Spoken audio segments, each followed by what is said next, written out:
And you would just save some money here because of the snow. There was not too much snow. You appropriated so much money for the snow. It didn't snow, so you get that money. What are you going to do with it? So, well, we actually have this summer a special program going on for homeowners who can't afford to fix up their homes. So our code department goes out and finds out, Mrs. Smith's porch is falling down. Mrs. Smith could be 72 years old, has no money to fix her porch, but it's a danger to her that porch is broken. So we actually are working with this group, this Christian organization called Work Camps International. It's a group of that goes around the country. Volunteers. They're actually all kids. They're all students. They're all under 18. But the money it's going to use for parts. Yeah, so the money so we have to pay, we're responsible for paying cement, for all the supplies. The In partnership with the Norristown Area School District, the students would be staying at the high school the during the time they're there.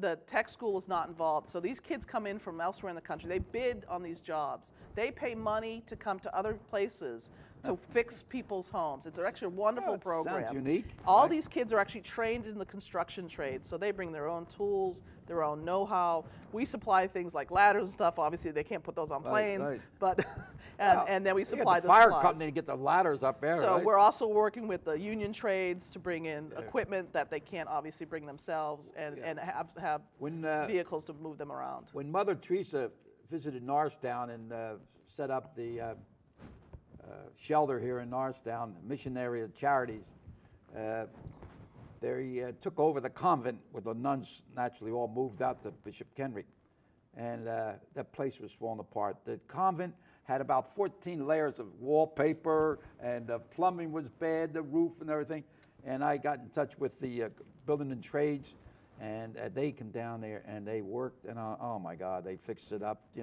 really good. And so there was a volunteer, the plumbing and all, the plumbing department, And we still have that kind of work. And so, for example, last summer, the building and trades groups fixed up the Little League shack and their snack shack down in Norristown Little League, because that was falling apart. They fixed their utility shed. And then we had a local electrical contractor actually redid some rewiring at the Carver Center so that kids wouldn't get electrocuted when they went in the pool. It was actually a really dangerous situation.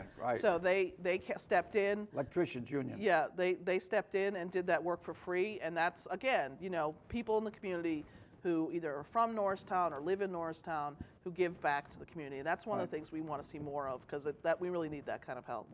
All right, you're not from Norristown. I wasn't born and raised in Norristown, right? What are some of the things that stand out in Norristown that you think that we should be proud of? Well, Norristown it's got a great history. And there are still families here who've been here for 3 generations. And that's something to be proud of, that you have that continual history, people who want to stay in Norristown who love it so much. The architecture of Norristown, all these buildings that we have here are really, and what is somebody's passion is somebody's headache, because it's all historical. So we have certain rules about what you can do. No pink stucco on the brick houses is what we say. So, and when other people come to Norristown, they really get a sense of that. This is an old town. There's a lot of history here. We should be proud of that and be supporting that as much as we can. And then also coming together as a community. It's interesting in Norristown as opposed to some other places. People say, "Oh, where do the Irish live, or where do the Italians live?" Well, we're all mixed up, and that's why I say we were pretty well segregated, Down on Moore Street was all Italian, Marshall Street. You see some vestiges, but really, I think in this day and age, one of the great things is people feel comfortable no matter what neighborhood they live in, and that's one of the things that attracts me. You have all kinds of people living next to you. I lived on Chestnut Street between Swede and DeKalb. And a lady called me and asked me if I lived there in 1930. And I said, yeah. She was writing something about it. And she wrote about it in 1930 on Chestnut Street.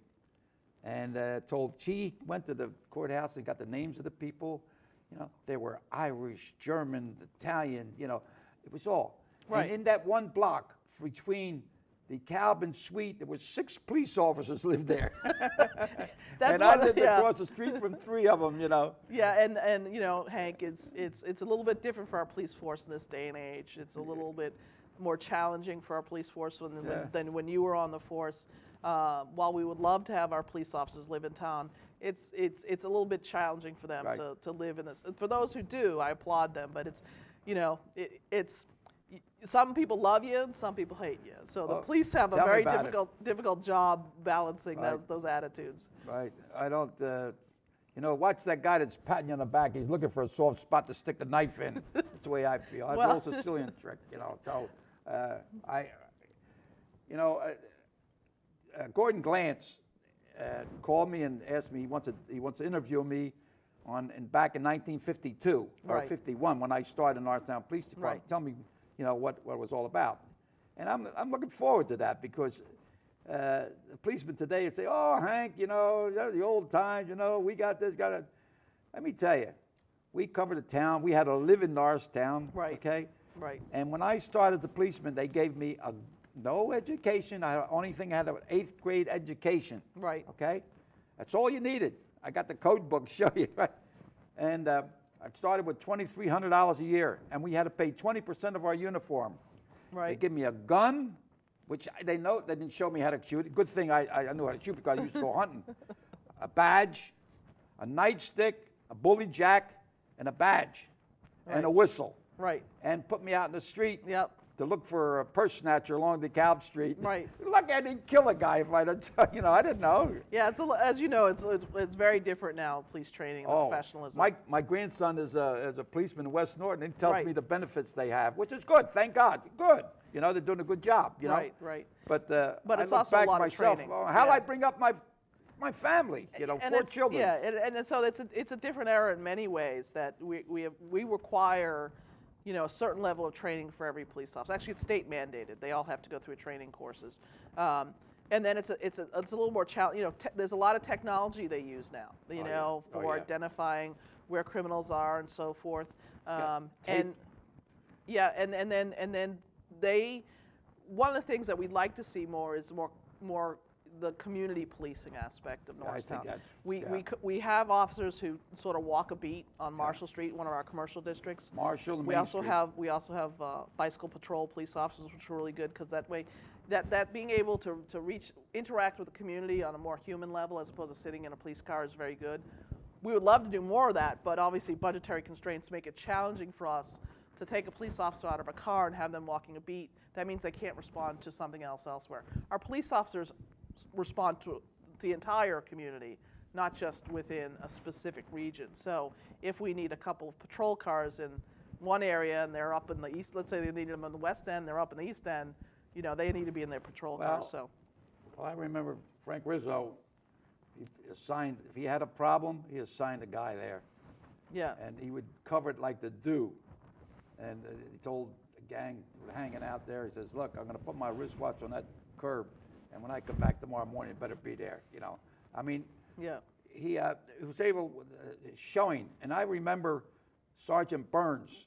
The guy didn't have no high school education or anything, or policeman, but I would go in the diner. They had the Circle Diner, was on Lafayette Street there, and I was like 2 o'clock in the morning. I'd sit down, want to have some eggs or something. I'd take my hat off, put it over there, and he'd come in and tell me, "You put that hat on," he says, "because that hat is a symbol of authority, and if somebody's looking for a police officer, they see it.